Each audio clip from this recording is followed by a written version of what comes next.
Assalamualaikum warahmatullahi wabarakatuh. Kami dari kelompok 10 akan mempresentasikan materi mengenai segmentasi pasar pada matkul Manajemen UMKM yang beranggotakan saya Maimunah Wiswantami dan rekan saya Nizam Bagus. Yang pertama, kita akan membahas posisi UMKM. Usaha kecil menengah sebenarnya menempati posisi strategis dalam perekonomian di Indonesia. Dari segi penyerapan tenaga kerja, sekitar 90% bekerja pada usaha menengah kecil.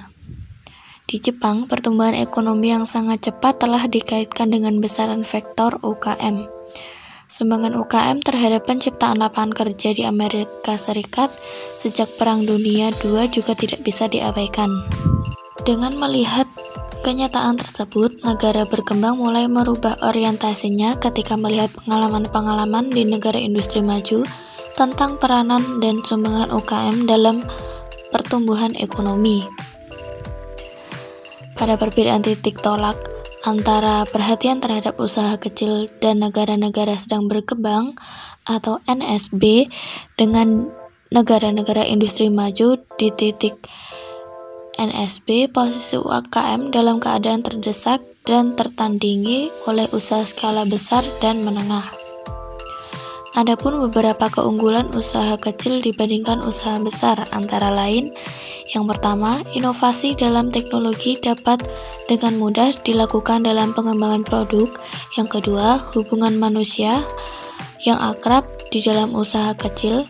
Ketiga, kemampuan menciptakan kesempatan kerja yang cukup banyak atau penyerapannya terhadap tenaga kerja yang tinggi.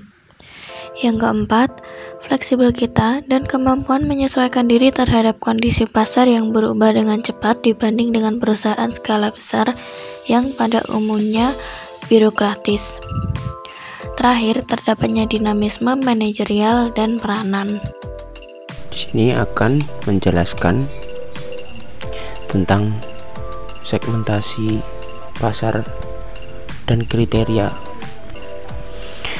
Pengertian segmentasi pasar yaitu sebuah proses pengelompokan atau pembagian calon konsumer berdasarkan karakteristik yang berbeda.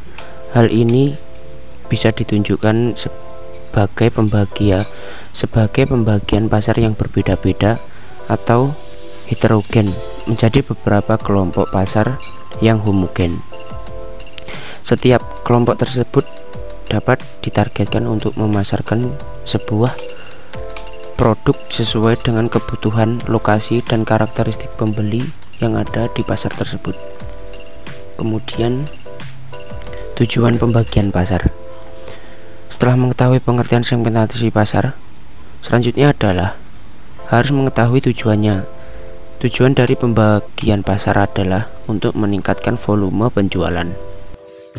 Selanjutnya, kriteria segmentasi pasar. Yang pertama, measurable atau dapat diukur.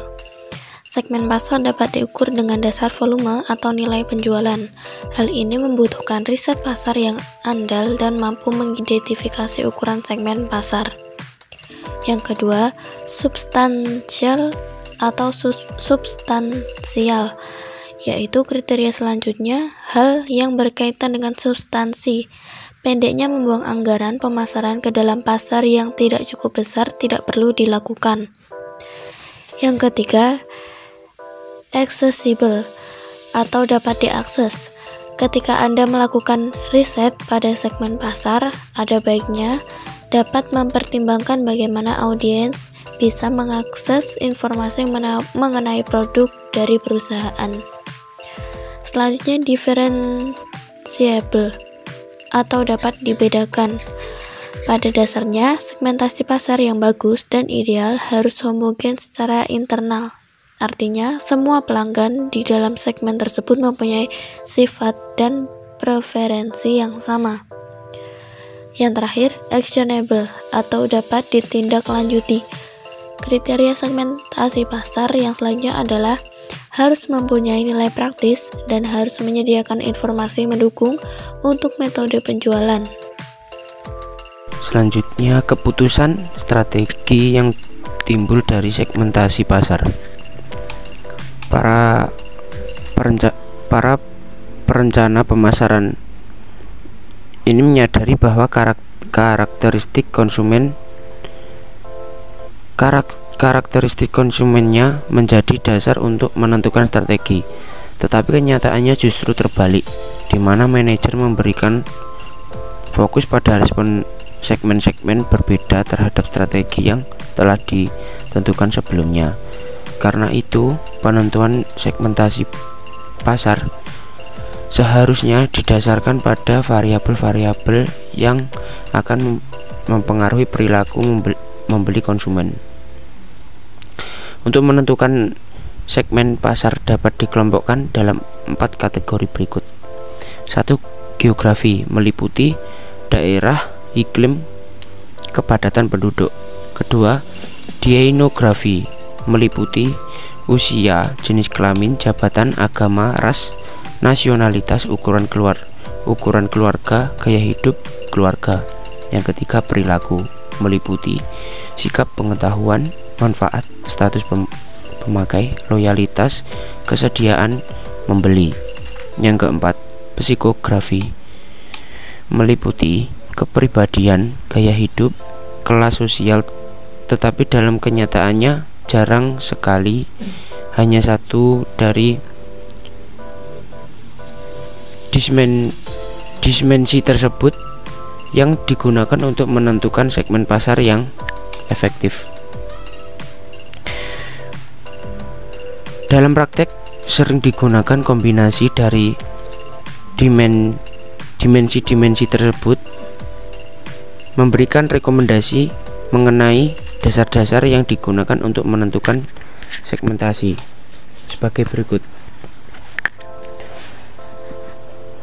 Yang pertama, untuk memahami secara umum mengenai suatu pasar atau manfaat yang diperoleh, pola pembelian dan pemakaian produk, kebutuhan, loyalitas merek, dan pola pergeseran perpindahan ke merek lain, kombinasi dari variabel-variabel di atas. Selanjutnya, untuk penentuan posisi atau pemakaian produk, preferensi produk, manfaat yang diperoleh, kombinasi variabel-variabel di atas. Kemudian untuk konsep produk baru, reaksi terhadap konsep baru berupa hasrat untuk membeli dan preferensi terhadap merek yang ada, manfaat yang diperoleh. Sekian presentasi dari kami. Kurang lebihnya mohon maaf. Wassalamualaikum warahmatullahi wabarakatuh.